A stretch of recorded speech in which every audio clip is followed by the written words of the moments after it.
It's the Productized Podcast. My name is Brian Castle. Thank you for tuning in. I've got a great conversation for you today. I talked to Natasa Lekic from New York Book Editors. She runs a really interesting service for authors who are looking to have their book professionally edited and typically published traditionally on the big, like real books out in the bookstore. So it was a really great conversation, really interesting to hear how kind of her journey from working in the publishing industry into going out on her own, trying a software app and then getting into a service and growing that really rapidly, partnering with her brother, up to managing a team of 25 plus editors, combining software automation with some manual human automation and matching up editors to clients and that sort of stuff. Really interesting stuff. Even early on, a really unique way that she got her first customers from some viral content that they put together. Pretty incredible story there, and how they've kind of doubled down on content over the last 2+ years or so. So without further ado, here's my conversation with Natasha from New York Book Editors. Enjoy. All right, I'm here with Natasa Lekic from New York Book Editors. Natasha, thanks for joining me today. Hi, thanks for having me, Brian.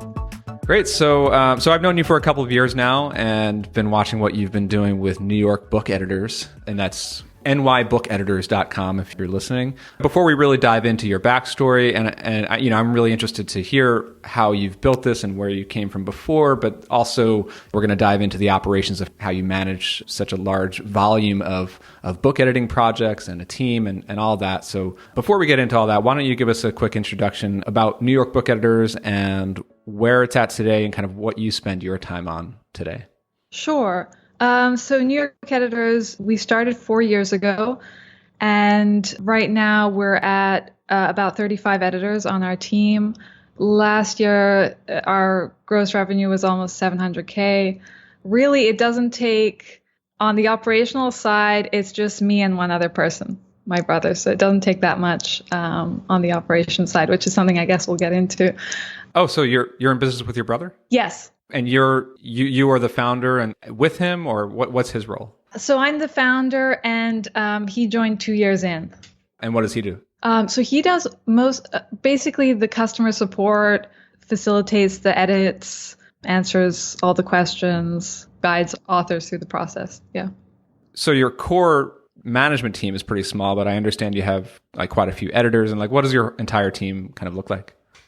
Right. So the editors are all contractors. There are 35 of them. Some of them we work with on a very regular basis, and then others are really specialized in genres that we don't see very often. So we work with them less frequently. So what does your service basically do for customers? So we basically help either authors who want to publish traditionally, so they want to find an agent, they want to get a publisher, and we work with them basically to help them polish that work to get it ready to catch an agent's eye. And all of our editors have had at least 4 years of in-house experience at one of the major publishing houses.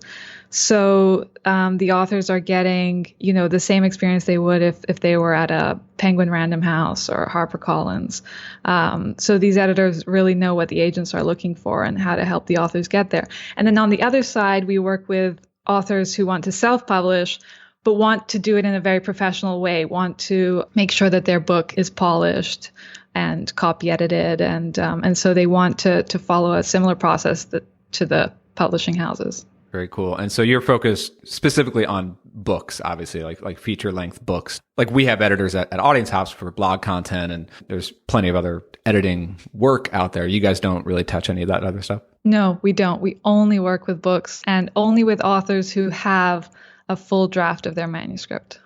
Got it. I imagine you get a lot of authors who aren't there yet. Is that right? Yes. So we explain to them why it's better for them to write their full draft first before working with us. And, we try to give them some resources to help them get there. Do you have a background in editing and publishing? Is that how you came into this? Yes. So I worked for Atlas & Co. They're distributed by Norton. They publish literary nonfiction. I have edited some books, but I was mostly on the business side. I realized fairly quickly that that wasn't the best area for me. But yeah, that is my background. Huh, interesting. So let's go back and we're going to get into your story of how you kind of transitioned out of that position and then into owning your own business and growing New York Book Editors. But yeah, I mean, let's just kind of go back. So you're based in New York, is that right? I was until very recently. I was near you from New York to Connecticut, very close to where you are, and moved to Miami last August. Oh, wow. Yeah, a lot nicer weather. Yes. Maybe not in August, but most of the time. Got it. And you're not going to change the branding of New York Book Editors because of this move or anything? No. Okay. Very nice. And I imagine is your team all remote? Yes. So I'm the only one down here. Most of our editors are in New York. But, there are also some who end up leaving their publishing house and freelancing from the Midwest or California. So yeah, like early on as you were kind of coming into your career, like did you know that you would eventually end up owning your own editing company? Or like, is that how you saw things growing for yourself? Or like, what did you have your sights set on as you kind of got into this business? Well, early on, I had no idea that I would ever do anything like this. I always thought of people who started businesses as, I don't know, either extremely smart and capable in ways that I wasn't, or that they, had a lot of resources behind them so they could fail a lot and it wouldn't matter. So no, I never imagined that I would do something like this. I ended up doing it because I bounced around a lot in terms of careers. I had a stint at an investment bank first and then an advertising agency before I got to publishing. It just seemed like corporate structure wasn't a good fit for me.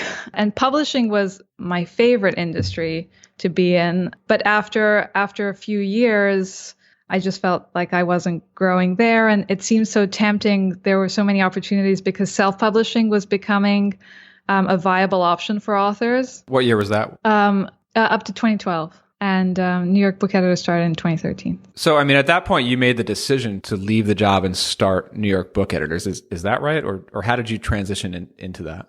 No, well, I failed at something first. I wanted to build an app to help children build animated storybooks. And it took about 6 months to figure out that wasn't going to work. I had two co-founders who were on both a technical co-founder and a designer.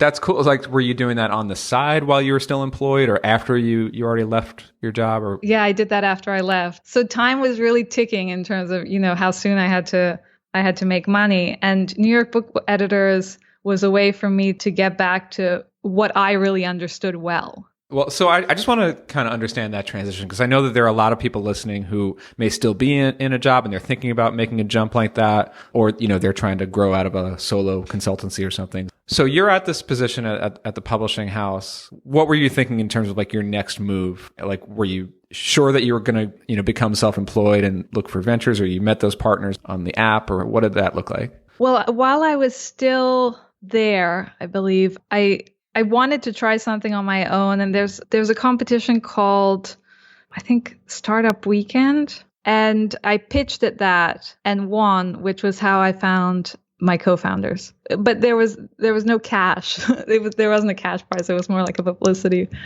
prize. And from that point, they were actually doing it on the side, and I was the only one doing it full time. So you guys are trying to get that off the ground and building it, and now you're self-employed. You're looking at ways to how can you get cash and keep self-funding this, right? And that's how you came into New York Book Editors. So what was kind of your first step to starting that? The first step was talking to an editor who was a friend of mine who worked for FSG and asking him if he would be willing to freelance for it, what he thought of it. He loved the idea. And he agreed, and I wasn't technical at all, so I sort of cobbled together a site on Squarespace and then took an SEO class for, I think, $60, which basically taught you, the very, very basics of what SEO is. But that was enough because based on that, I put together what I hoped would be some viral content. It was a map to help authors get out of writer's block. And luckily, I didn't even know what Tumblr was. Luckily, someone put it on Tumblr, and it ended up getting 42,000 shares. So we were suddenly visible online. That's what basically started the business. Wow. So this piece of content went out before you even had any customers, and Yes. That's how you got your first exposure and first traffic to the site and everything? Yes.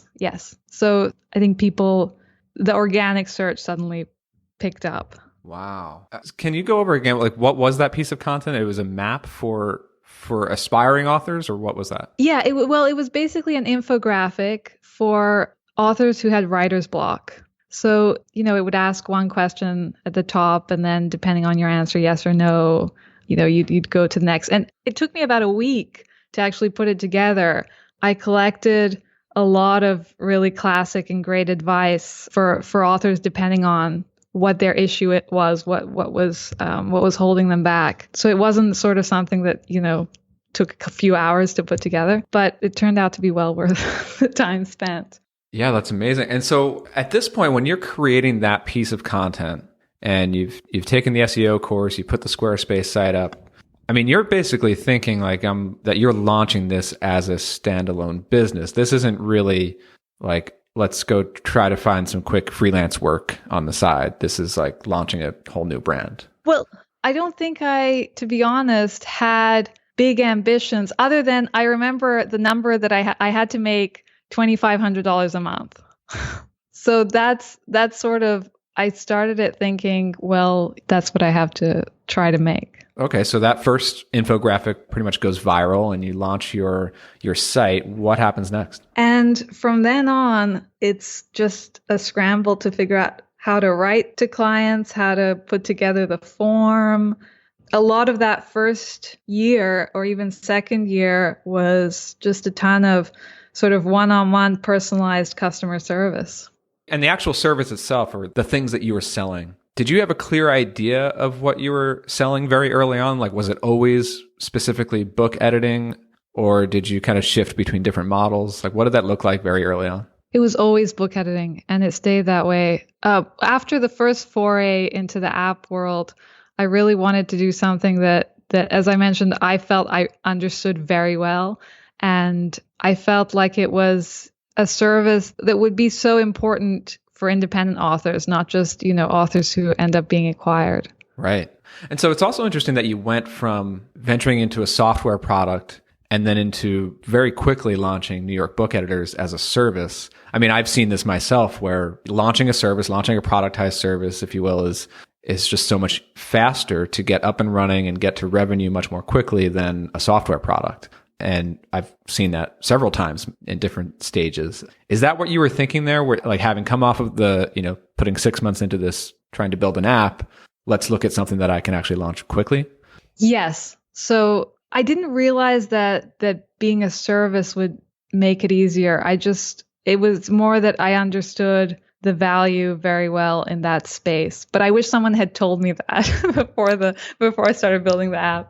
Okay, so you have all this traffic coming to the new site. The content is working for you from day one, which I think is really unique. It's very rare to see that sort of thing. I'm sure you're aware of that.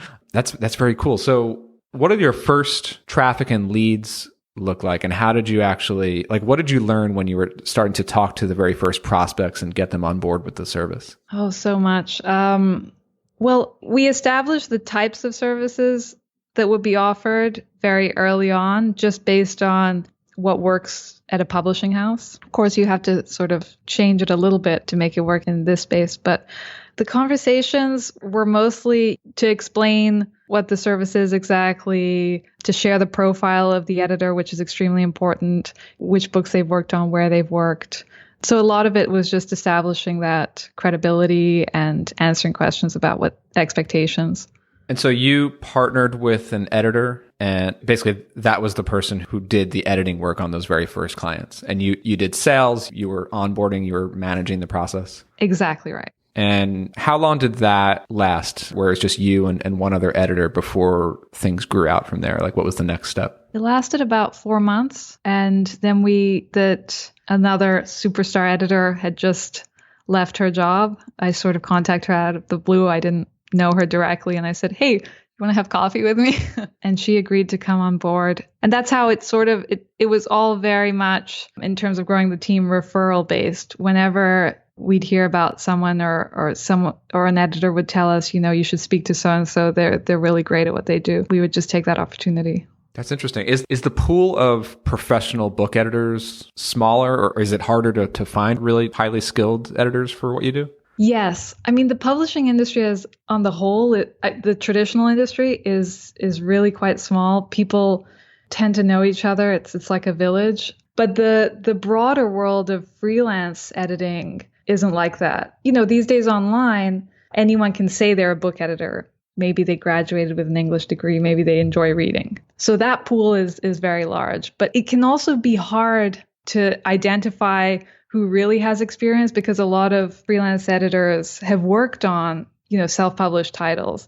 It doesn't necessarily mean that they know how to edit very well, but it looks like they have a lot of credentials. And some of them, might edit very well, but yeah. That's actually something that I've learned inside Audience Ops over the last 2 years or so. Obviously, we hire a lot of writers, freelance writers, and we've had some full-time writers and whatnot. And then we have a couple of dedicated editors. And what I've learned is that, so early on, we had some of the writers also doing editing. Like the writers don't edit their own stuff. We always send a writer's article to a separate editor. And early on, we definitely identified like 2 people who are just really strong editors. And they weren't even our best writers, but they were by far our best editors and giving really constructive feedback and all that. And then more recently, like in the past year, we actually hired someone who is just an editor, a dedicated editor. And when I hired her, I thought it was actually interesting because she was like, I don't do writing. I'm just an editor. But it definitely goes to show, like that was definitely a minority, or there aren't nearly as many, even in the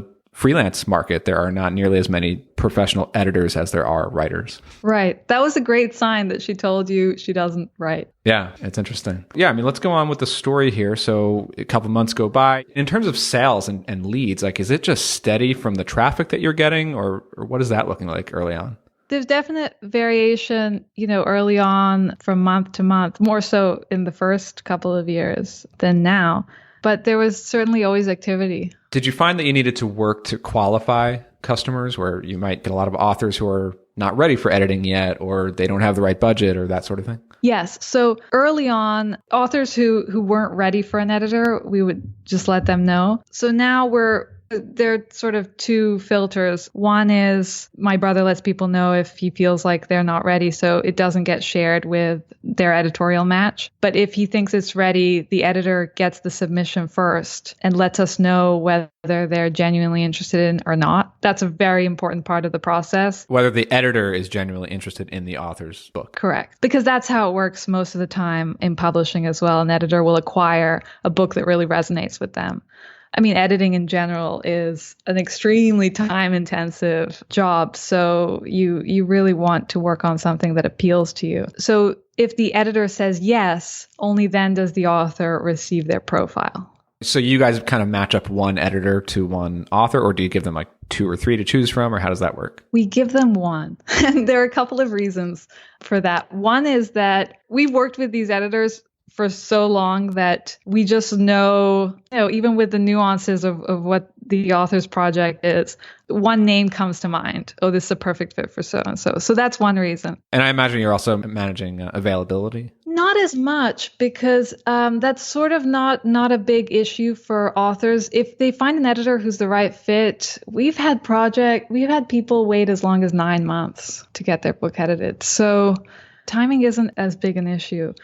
So what happens when an author, a potential client, it kind of reaches out, they're interested, but they are just not a good fit or not a good fit yet for you guys? How do you handle them? We try to give them some resources. So we'll, depending on which genre they write in, we might recommend some books in that genre and some books on writing, and just let them know that it would be best if they try to work on it on their own for a while and then come back to us when they feel they're ready.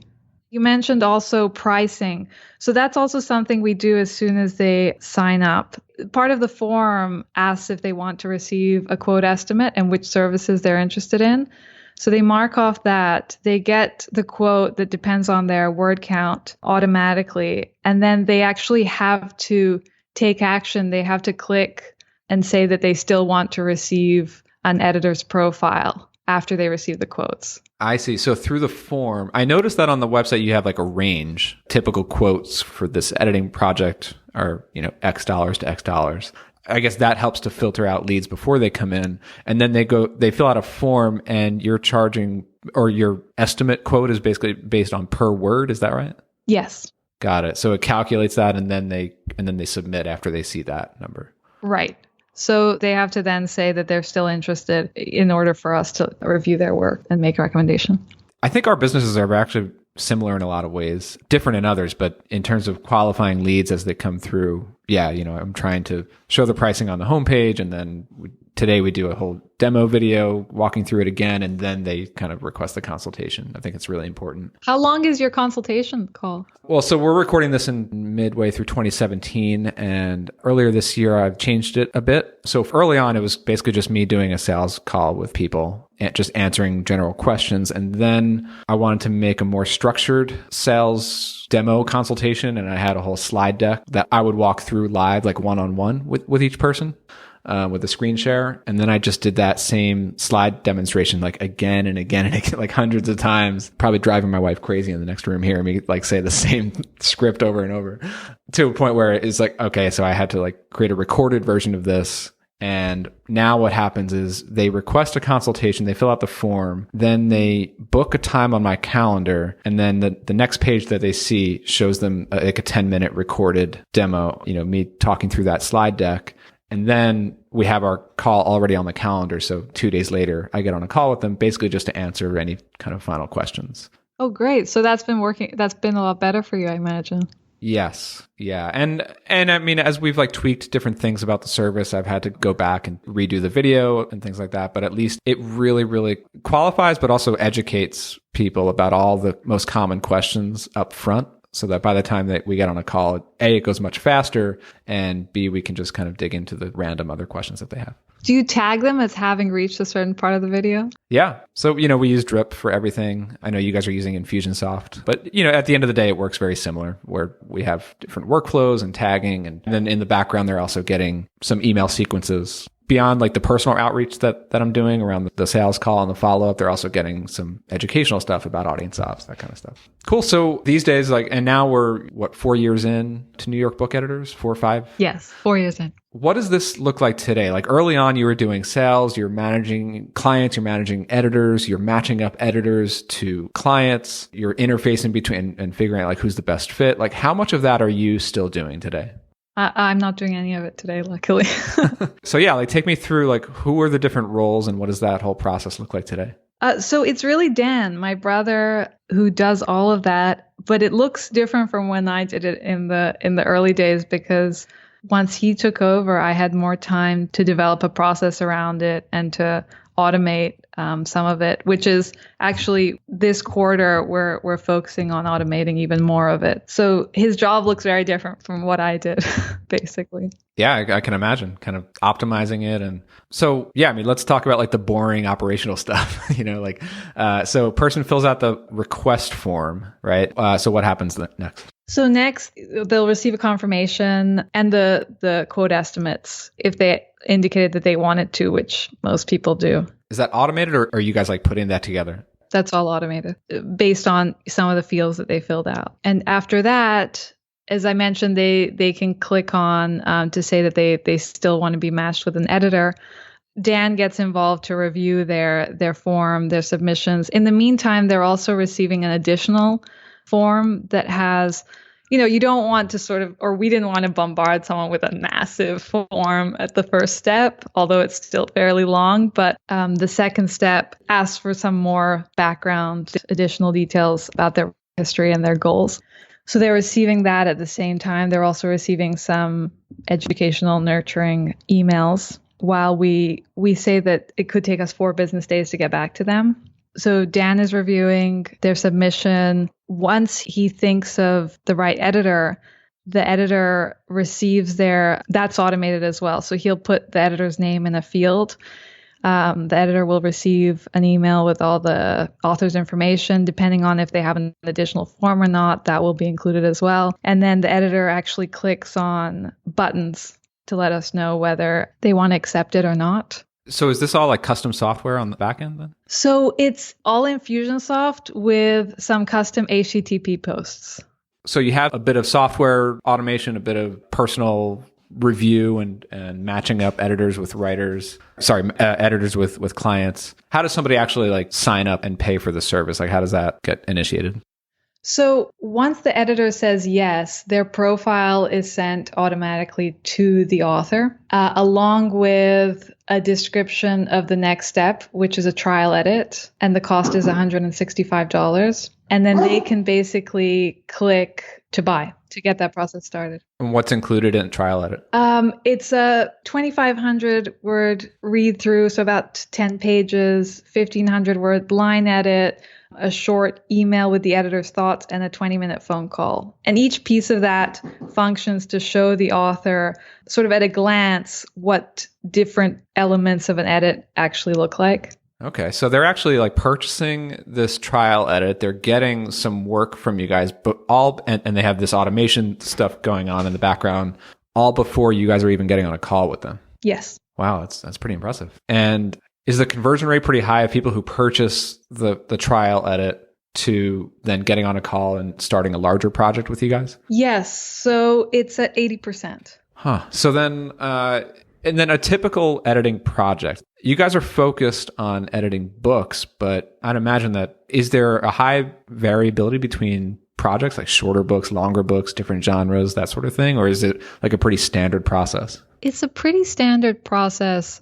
We do have limitations, which the form just picks up. If the word count is too low, they can't submit the form just because there's a certain word count that is a book, and then there are pamphlets. So the form has really helped us catch those. But other than that, it's just pretty standard. Got it. And then like through the editing of an entire book, who's managing like the back and forth of like delivering the first edit, managing revisions, communicating to the client? Is that the editor themselves, or is your brother that kind of like manager in between, or how does that work? My brother is the manager in between. So really the editor is involved when it's actually sort of a follow-up proper conversation about the edit, rather than, we really try to not use up their time if it's something that is sort of transactional and just part of the process. Yeah. Yeah. Like that's very similar to what we try to do with audience apps, where the writers are really focused just on writing. They do get on calls with clients initially, and then occasionally when we do periodic calls if clients want that. But all the day-to-day, week-to-week emailing, we try to have the manager be the go-between. That's great. That's so important to help them get into flow and focus on what they're good at rather than constantly be interrupted. Yeah, absolutely. Like how many different projects is your brother kind of managing at any given time? Is that manageable, or is it growing? What does that look like? So it's still manageable. It's about 20 projects a month. And, we've even at 30 projects, it's manageable. He still has a normal 9 to 6 workday. I think beyond that, maybe we'll have to change something. Yeah, this is something that I've been kind of on a constant refining that part of our process at Audience Apps. Like the past year, we started out with one project manager, and then she grew to managing like 30 clients at the same time and kind of almost went crazy. And then at that point, we brought on 2 additional project managers, which definitely helped. But what we also learned was training managers is much more difficult than training any other role on the team. It's easy for us to scale up writers and to scale up even like editors and assistants. And we have that whole process really nailed down, but bringing on a project manager, and we have pretty standardized, like really refined processes with onboarding and how we manage clients and everything. But there's still that like situational awareness that they need to pick up, and they can only really get that over time. And I'm still trying to figure out like the best way to handle that. I mean, at this point for you guys, it's basically just your brother kind of managing that client interfacing piece. Yes. And we spent a while trying to find a new employee. So I hear what you're saying. And I don't know if there are any ways that you've managed to cut down on that time. I think even for him, it took him a long time to develop that situational awareness and be very good at it. I think it took probably about a year. Yeah. And I mean, for us, one thing that I think helped is somebody who's been on the team for a long time. Like 2 of our 3 managers were writers for us for like a year, and then they became managers. So they were already pretty closely aware of our whole process. But that has a limit too, because not everybody on the team is either interested in becoming a manager or has those, the communication skills. They might be a really great writer, but they're not necessarily going to be a good fit as a manager. Right. It's funny you say, the communication skills. I think that's the piece that probably takes the most time to develop. And it's interesting that even writers have a challenge when it comes to that sort of email correspondence. Right. Like they're writers, right? Yeah. Yeah. No, but I mean, I think it's interesting. Like some people really thrive in that sort of role, and others just, you really thrive in more like the creative and research kind of role. So like, as we start to kind of wrap up here, let's look at the marketing side of things. So we talked about early on how you did pretty well with SEO and viral content early on. Today, what does marketing look like, and how are things growing? So a plug for Audience Ops is in order. Really, since we started working with you guys, I think it was probably a year and a half ago, right? Our traffic has really, really grown. And when you look at our analytics, obviously you always have, your top pages, but for the most part, it's spread out so much more than it used to be. People are just on a diverse of blog posts. And so I think, really thanks to you guys, understanding the importance of content development has been a very, very big one. A team from Google recently got in touch with us. They identify companies that have sort of a high growth potential. So we're partnering with them now. They're basically going to run some AdWords campaigns for us. So that's sort of the next step. We've never advertised before. Oh, great. So I was going to ask, have you done any sort of paid ads? So this will be it? This will be it. Well, we created a course last year. So we did do Facebook ads for that. And that was really our only advertising foray. I know you recently wrote about Facebook ads. Yeah, kind of testing it out, like in conjunction with using Facebook ads to promote content, basically, that goes into the email list. Have you ever tried AdWords?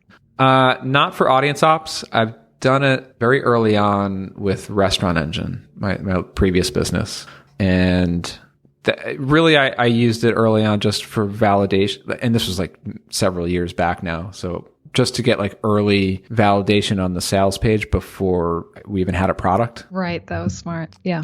But yeah, I haven't really used it to, that might be something that I'm kind of missing out on a little bit. But I find AdWords, at least my understanding of it today is, and I could see how it would actually work really well for you guys, like people who are specifically searching to hire an editor right now. If they have that intent, you want to show up in Google search results.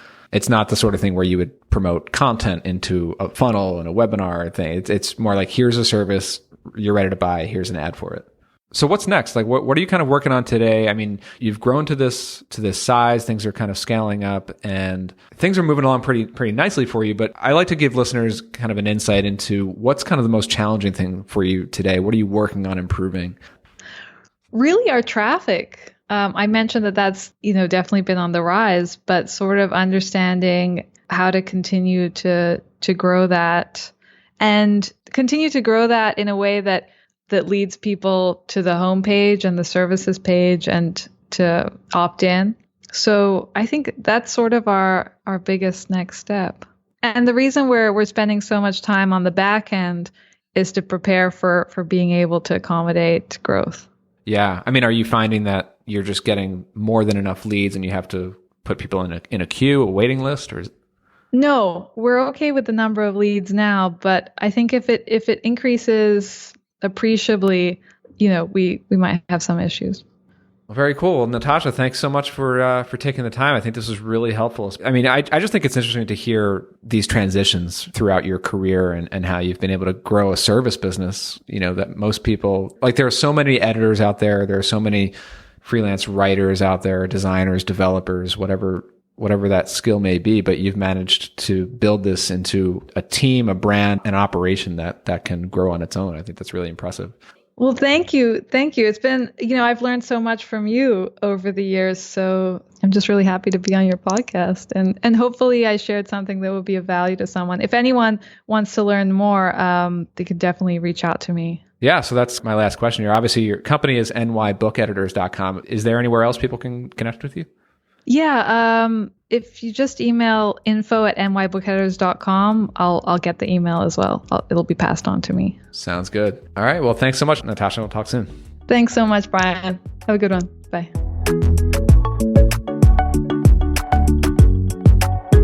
Hey, before you go, did you know that in my newsletter list, there's a select group of folks who receive what I call my Friday Notes emails. That's where I share some behind the scenes updates about the businesses that I'm working on in real time, some personal updates and some tips. They're kind of a change of pace from the other stuff that I usually send out. And so my longtime subscribers really enjoy these emails. I get a lot of feedback on them. But if you're not getting them yet, you can actually get my next one by going to castjam.com/Friday Notes. That's Friday-notes. I'll connect with you soon. Thanks for tuning in today.